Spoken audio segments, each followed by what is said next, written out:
Ang malaking problema nga dito sa lupang ito dati ay yung binabaha. Kahit kabado yung mga nagtatanim ng palay, lalo pag umuulan ng malakas. Kaya't nung inukupan na namin ito, 10 buwan na nga rin kami dito, ay yung mga dating naging damong kangkong dito sa may palayan ay mas pinapalawak at pinaparami pa natin. Yun kasi nabubuhay sa palayan kahit bumabaha o matutuyo man tong lupa. At itong kangkong ay ginagamit namin sa pagpapalaki ng mga itik. Sa edad kasi na 1 month old pataas na mga itik bago mga itlog, ay hindi pa masyadong mataas ang requirement nila sa protina. Kaya't naghahalo pa rin kami nitong mga kangkong doon sa pinapakain naming feed sa kanila at darak para medyo makales kami sa gastos. Yung dumadaming kangkong ay siya ring dinadagdag namin sa pakain ng mga pabo na pinapalaki namin, ganun din sa mga baboy at doon sa mga free range namin na mga manok. Dito sa ibabaw na parte, minamaximize namin kung ano yung mga resources na meron dito. Itong building ay pinaglalagay namin ng pinapalaking mga itik at sa ilalim naman ay siyang naging itlogan ng mga pabo. Yung mga dati na niyog dito sa ngayon ay namumunga na. Lumalaki na rin yung mga tanim nating saging habang meron na rin gumagalang mga alaga na naka free range. Dito sa 2,000 square meter na area, ito yung sa ibabaw. Habang pag bumaba naman tayo, ito naman yung 1.5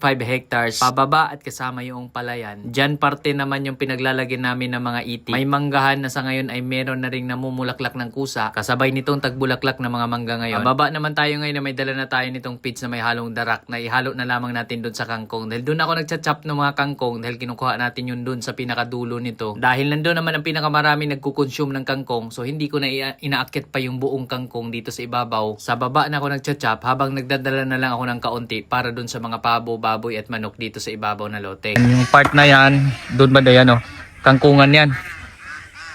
Oh, yan. Oh, yan oh. Yung mga green dyan, marami dyan kangkong. So dyan tayo nangunguha ng pakain dito sa mga itik natin sa baba. So tara, mag-ready tayo. At pagkatapos ko magpakain ng mga itik, nguha na naman kung kangkong, pupunta tayo dun sa dulo. Yan kasi yung kailangan natin gawin. Tuwing hapon ako nanguha ng kangkong. So dito medyo patarik. Patarik yung pababa. Ilagyan lang natin na parang hagdan-hagdan na yan para makadaan tayo. So ito yung araw-araw, umaga, hapon, umababa ako dito. Exercise natin to. Yan nyo, yan. Nasa kalagitnaan na tayo. No, puro mga manggahan to, yung pababa. Saka tingnan nyo po yung mga mangga ngayon. Oh. Namulaklak oh. Daming blessing ni Lord. Thank you Lord. At namulaklak tong mga manggang to. Oh, grafted tong manggang to, namulaklak kahit pa paano. Pag nagtuloy yung bunga niyan. Kasi yan, kusang namulaklak lang eh. So malaki chance na magtuloy-tuloy yung bunga niya. Kahit hindi natin masyadong halagaan, hindi kahit wala ng spray na iba. Dahil kusa lang. Parang mga native na mangga lang din. Pag kusang namumunga, namumulaklak, mas matibay, mas malakas. Ayan. Saka dyan po, nag-set up akong solar para makaagos yung tubig. O, silipin natin dito banda. Ito po, naka-interlink tayo. O, in-interlink natin para hindi mapasok ng aso. Kasi yun yung problema dito minsan. Ayan o. O. Ayan yung mga itik natin yan. Tuloy-tuloy ang agos po ng tubig dyan. O. Dahil yung sa solar na gamit natin. Naka-solar pump tayo dyan. Solar pump na yung sprayer pump na maliit. Yun yung gamit natin. Saka ito po, mga Madridi cacao, tinam na natin. Ayan o, buhay na. Para matibay yung poste. Saka magtagal, hindi tayo palit ng poste. Ayan, mga Madridi cacao, buhay na. Ang ingay ng mga itik. Yung malalaking itik naman doon. Saka pansin ko, tumataba yung saging ngayon o. O, yung mga bago nating tanim ng saging. Tumataba sila. Yung mga guard dog ko, nandito na. Una na dito. Tapos ito po yung azola. Yung azola, ito na, oh, tuyo na. Kasi hindi ko na pinaakyat dito ang tubig. Dati po, may tubig to dito. Tapos yung baba fish pond. Kaya lang yung fish pond na yan, naging kangkungan na. Napakarami ng kangkungan tumubo dito. Yan po. Tsaka gulay yan, oh. May mga gulay din tayo dito. Okra. Yan, may mga okra tayo dyan. Tsaka sitaw. Tapos may tanim din tayo dyan ng mga bago, yung sikwa kung tawagin. Tapos ito, may guyabano rin tayo dito. So yung dating fish pond, kangkungan na rin ngayon. Nasa mga nagtatanong ng update dun sa fish pond, kangkungan na rin po siya ngayon. Which is gamit natin sa pagkain ng mga alaga. O dito, madamo. Pero ito, may lambat na tayo. Ito yung nilambat nila mama. para doon sa pagka pinakawalan yung mga itik. So which is best kasi ito madamo. So itik na bahala maglinis dyan. So ngayon hanggang dito pa lang mga itik. Tingnan nyo naman yung pwesto ng itik natin. Halinis na po. Yung, ubos na ubos nila yung mga damo dyan. So yung mga itik na yan, ito yung kanilang langoyan, liguan. So dito kasi tuloy-tuloy agos ng tubig dahil nandito ang bukal. Ayan yung bukal ng tubig. Ayan po. Tuloy-tuloy ang agos ng bukal ng tubig yan. Galing sa ilalim ng lupa yung agos na yan. So yun yung advantage dito. Kaya naisip ko talaga maganda itik. Tapos yung doon sa ibabaw kanina yung pinakita ko, may hose tayong pinatakbo doon. Meron tayong makina dito. May pump tayo dyan na nagcha-charge doon sa ating battery na power station. Si power station, siya naman nag-produce ng 12 volts dito. Kaya kahit ngayon na hindi maaraw, meron pa rin kuryente. Umaagos pa rin po yung tubig doon. Ayun o. Umaagos pa rin yung tubig doon sa kabilang itik. So ayan. Ito yung first batch ng itik, tapos yung sunod na batch na sa kabila. Tara, pasok tayo at mag-ready tayo ng... Ito na naman tayo, mag-ready na naman tayo ng pagkain ng alaga. Saka manguha tayo kasi bawat hapon, nangunguha na ako ng kangkong para sa kinabukasan. Para kaninang umaga, saka kaninang hapon. Tapos, pagkatapos ko magpakain ngayon, manguha na naman akong kangkong. So pupunta naman tayo doon sa dulo. Pakita ko rin sa inyo doon. At napakaganda rin po talaga ng view dito. Yun yung gusto ko rin dito sa lugar na to. Ganda po ng view. So yun yung papalibutan ng bundok. Tapos mahangin po dito. Hindi ganun kainit. Kasi may mga mangga pa kasama. Ayan. So yan yung malaking advantage sa lugar na to. So ito yung kangkong. Oh, kangkong. Tapos ito yung pump. Yung pump nandyan. Tinabunan ko ng sako para di mabasa. Ayan, may CCTV tayo dyan. Kami mga tayo nilalagay. So ayan, yung ibang alaga natin, nakaantay na rin.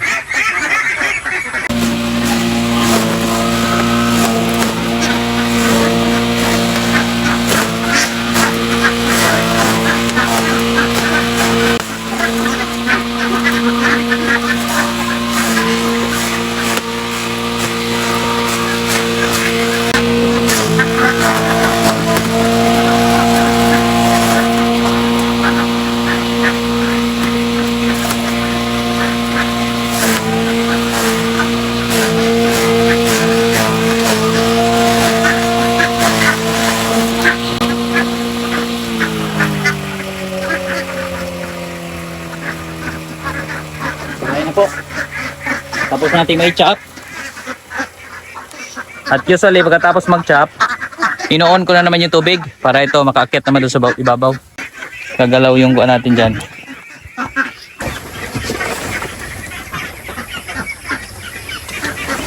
Ayan po. So pagka-on kasi yan, pag kinunik ko na sa kuryente, yung plug nyan, yung tubig naman na yan, aakyat na. Oche, pakita yung tubig dyan.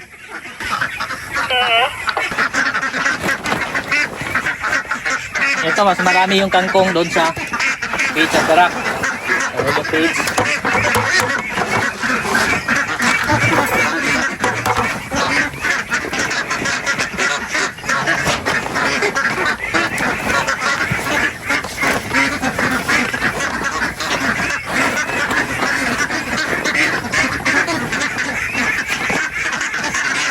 Pagka pinapalaki pa lang natin yung mga itik, pwede pa to.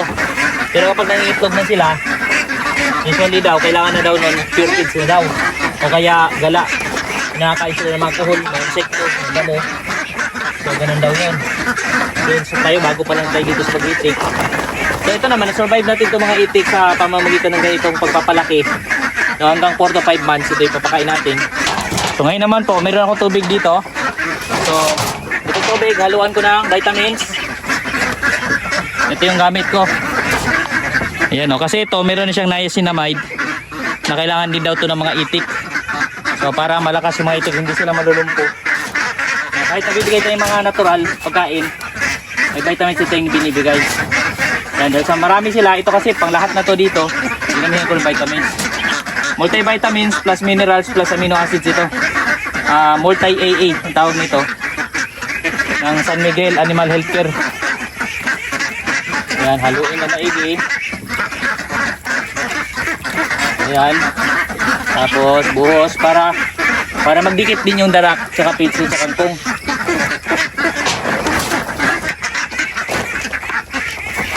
Bit.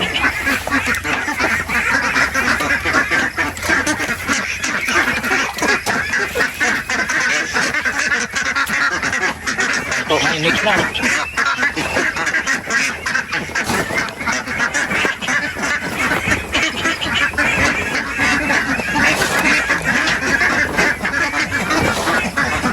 Ayan o, walang tumagos na tubig. Ay, meron pala konti. Konti na tumagos na tubig. So, ibig sabihin, na-mix ko ang maigi dito sa pizza at darak. Dalawang ganito yung nilalagay ko.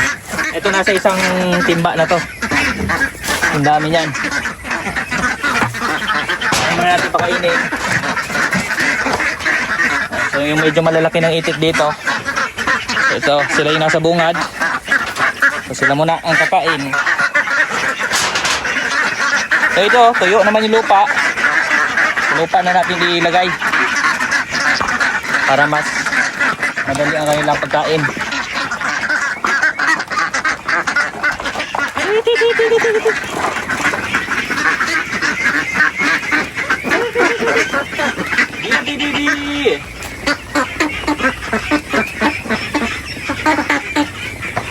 Ito po yung unang batch ko ng mga itik, malalaki na. Dati asola ang hinahalo ko. Nung marami pang asola, ngayon kangkong na, kangkong at pitch at darak. So, yan. So ngayon sa kabila naman tayo. Doon naman para makapanguha natin kangkong. Tara. Yan yung group na yan, ito yung bahay nila sa ilalim. Tapos yung group na yon, ang bahay naman nila yung trapal.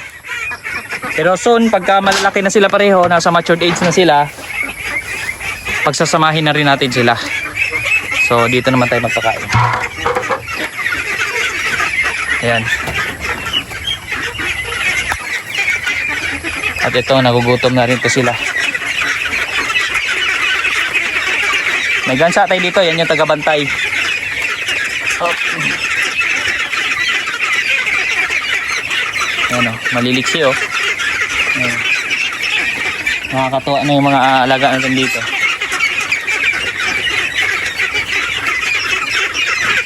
At napakaliliksi na.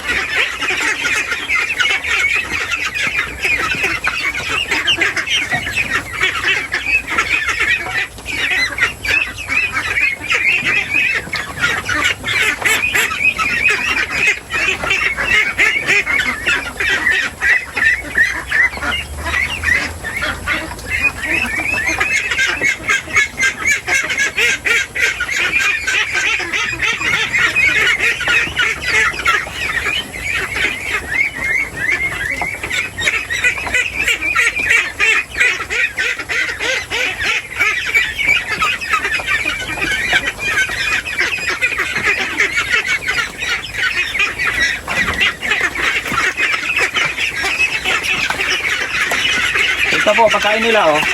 Marami na dahil sa kangkong. Madami kayong naibibigay. Isang timba. Puno yung isang timba na malaki.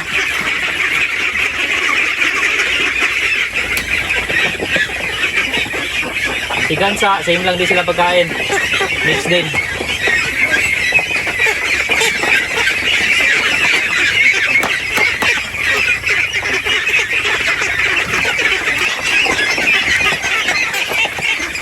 Yan o.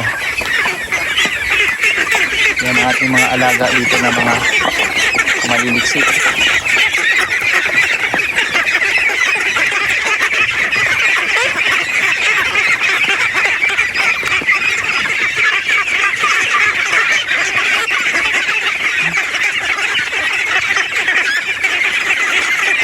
Sobrang liksi lang po nila. Nakatakot mga apakan. Pag ganito kasi nagutom na sila. Ayan o. Ilang tumagalubong. Pero pag busog yan, matakotin yan. Takot sa tao.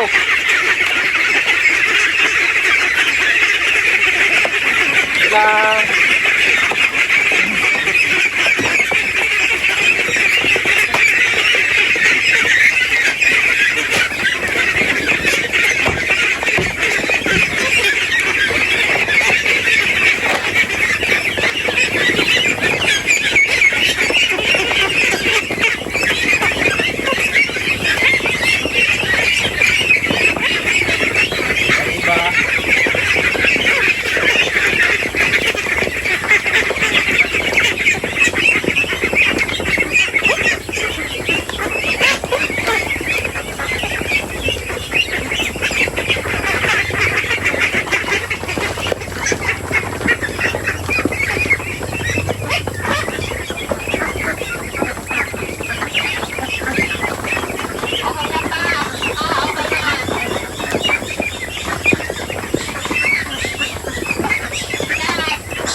na daw yung tubig.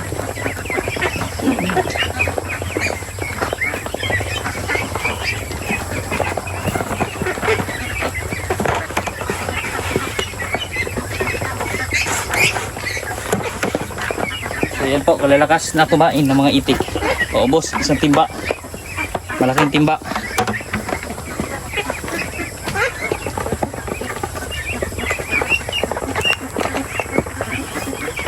Ayan o.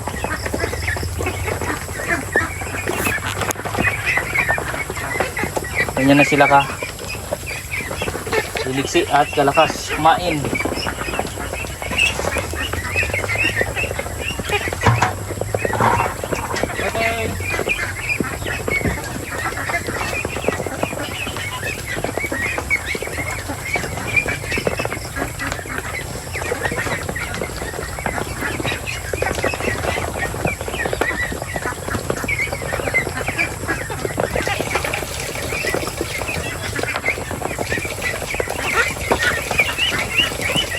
So inon ko na rin ulit yung tubig nila. Yan, naagos na ulit. Tapos mamaya naman yan, pagka medyo pagkatapos kumanguha ng kangkong, tama lang medyo makulimlim na yon, ikuha naman natin, i-off na natin yung tubig, tapos bukas na umaga ulit sila inom na. Pero yan naman, may tubig pa rin dyan na nakapundo. Tapos bukas na natin paandarin kasi magcha-charge na naman bukas yung ating power station para dun sa yung solar power station natin, nagcha-charge pag mainit. So may kuryente na naman bukas na mag-produce ng 12 volts dun sa ating makina.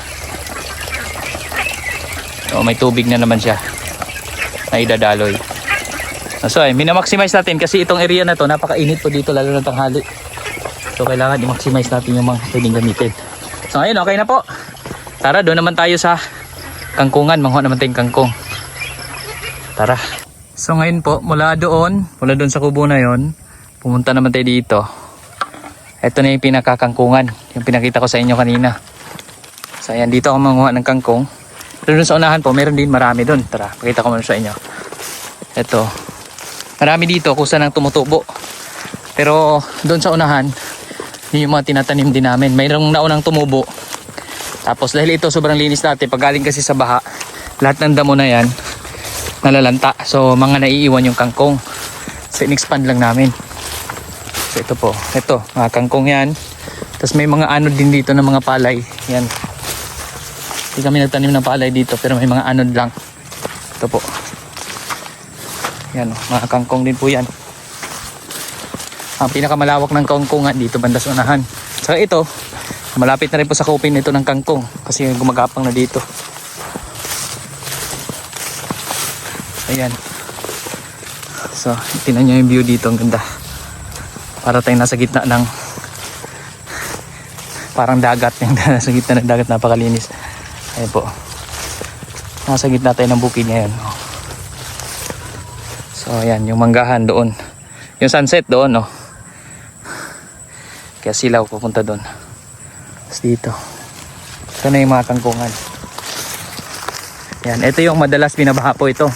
Pag malakas ang ulan, binabaha po itong parte. Advantage po sa mga kangkong yun, lalo silang tumataba.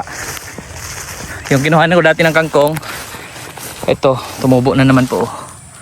Tapos dito, ito yung kanal. Ito yung malaking kanal dito. Hanggang dito lang kami. Yan. Tapos may bato doon sa dulo rin. So, yung dyan, iba naman may-ari niyan. Tapos doon sa dulo, kabila, kuan po yan, kalsada po yan dyan. Oh. May mga kalsada na yan. Papuntang Dipulog po yan. Dipulog City. Mula sa Ilaya, pwede dyan dumaan. Mula Santo Niño. Kahit mula Isis, pwede dyan dumaan papuntang Dipulog. Yan. So ito, yung mga kangkong natin. Napakarami.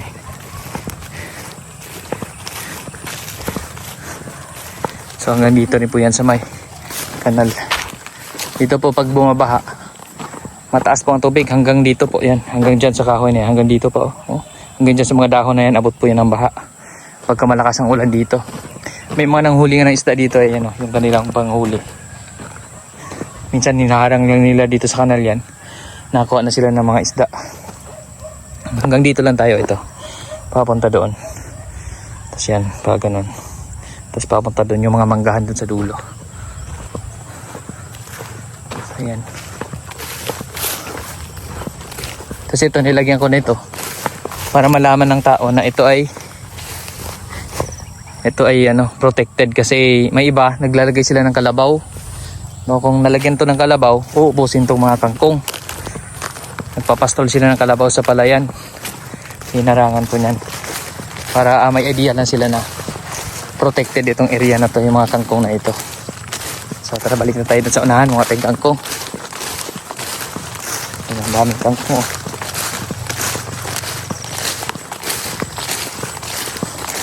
Itong kangkong masarap dito adobo, pang ulam. Marami tayong kangkong. Ito mapuno ng kangkong na. Unlimited tayo sa kangkong kasi yan ginagamit tadi sa itik. Pagpapalaki ng itik ngayon, sinagamit din natin sa mga baboy, pabo, manok. Nahalo natin sa feeds, darak. Sinachop lang natin yan, kangkong. So maganda sa kangkong kasi pagka nilinis mo, pag kinuha mo yung mga kangkong, sa sunod yan tutubo na naman ulit. Tulad nito, ito kinuha na ko na yan, tutubo na naman yan. Ayan. So ayan, tara, mga tayong kangkong muna.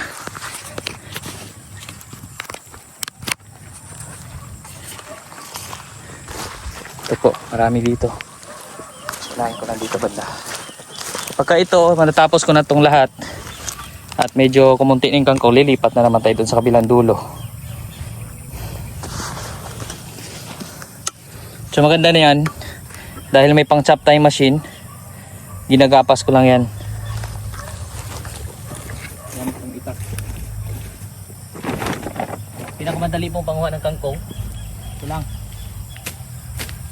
Dito kasi tuyo, maganda dito, hindi maputik yung kangkong.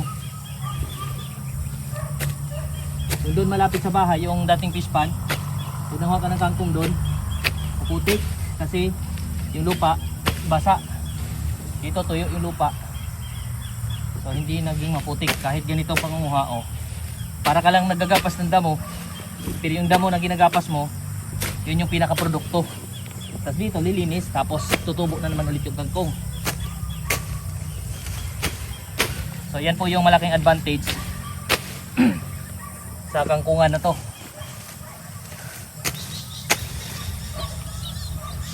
So advantage dito yung baha. So imbis na pagpalay kasi na may problema tayo sa baha, tuwing umuulan mag-aalala tayo. Pero pag ganitong kangkong, wala tayong alalahanin. At ano naman tayo itong kangkong pwede rin ibenta kung matyaga ka lang. Pwede rin ipakain sa mga alaga. Sa akin kasi ang direksyon ko, livestock, mga alagang hayop. So hindi na muna ako nagpalay, pero sa future siguro may chance na ako kasi plano ko dito maglalambat ako dyan para sa itik. Tapos may kangkungan, tapos meron din tayong pwede tayo magtira, magparte din tayo ng palayan para kahit papano meron tayong pangkonsumo, lalo na may time na mahal ang bigas. So yun yung mga goal natin. Yan. O, ganyan lang po kadali manghon ng kangkong dito. Ginagapas. Kasi pagka nag-chop naman, diretso na siya, hindi na mahirap i-chop. Yan, pag nagapas ng ganyan, nilagay na sa sako. Yan po, diretso na yan.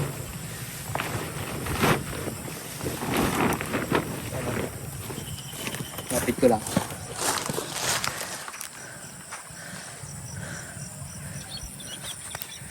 Yan, isasako na lang natin yan.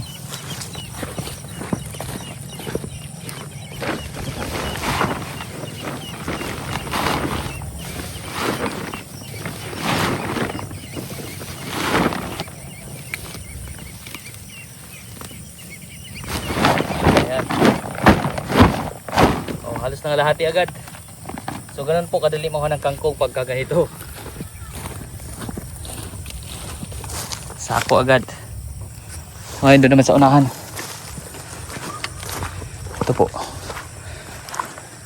Dito marami pa.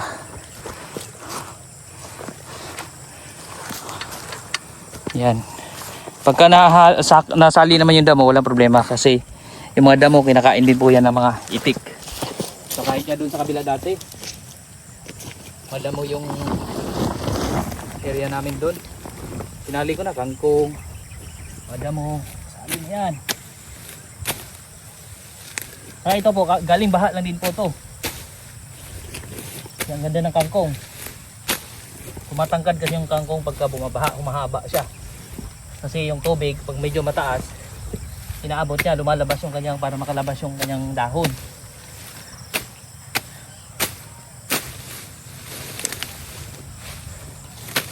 Yan, kaya sa mga bahaing lugar, huwag natin problemahin yan. Mag-alaga, magtanim na tayo ng kangkong. Yun yung aking kuwan. Kaya nga po dito yung lupang to, hulugan to, hinuhulugan ko pa lang to. Hindi siya naibenta agad kahit mababa impresyon nila dati. Dahil dun sa baha, binabaha. Maraming umaayaw. Lalo pagpalay, kunti lang nakuha nila sa inaayawan. Ako ang excited, ako ang ano dito, talagang mataas ang interest ko sa lugar na to. Dahil dun sa goal ko. Dahil nasa pag-alaga ng hayop tayo. So goal ko itong makapagtanim tayo, may taniman tayo ng kangkong. Doon kasi po sa kabila, yung pinaglagay namin ng hayop, tenant lang kami doon. Patiwala lang yung parents ko doon. Unlike dito, hinuhulugan natin balang araw, pwede rin mapasa atin to pag natapos natin hulugan. Kasi po yung sa ibabaw, yung doon sa taas, yung madalas din ako nag-video, may mga pabo ngayon. At yung pinalaki natin yung itik, yun na fully paid na natin yun, yung unang lote. So ang challenge ko na lang ngayon, itong areang baba. Pero ito pinagsadyos ko lang to kasi sobrang mahal, mataas pa rin po presyo nito, lalo na hulugan, 2 years. So mataas ang hinuhulugan ko dito. 50k ang buwan, at least 50k ang monthly na payment natin dito. So, kailangan makaipon tayo ng ganung halaga every end of the month para makapagbayad tayo.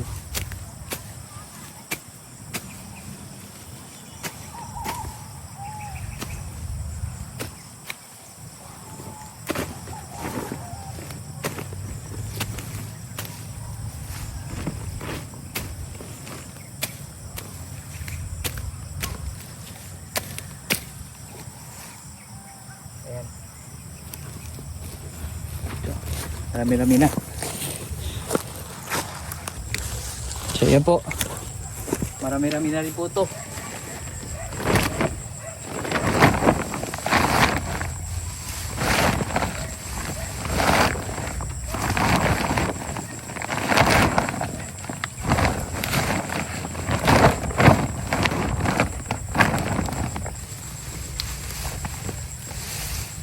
So ito po lahat, isang ano lang to.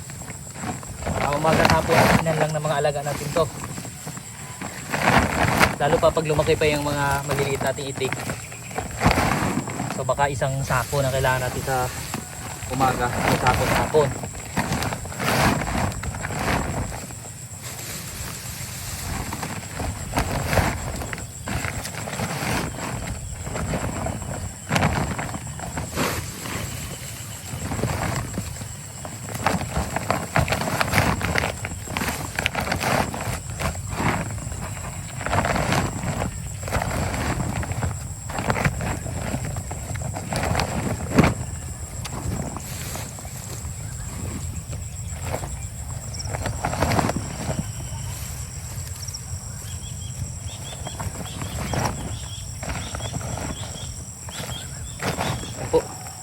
Puno isa sako natin. So yan na yun, yung ating pakain sa mga alaga doon. Tara!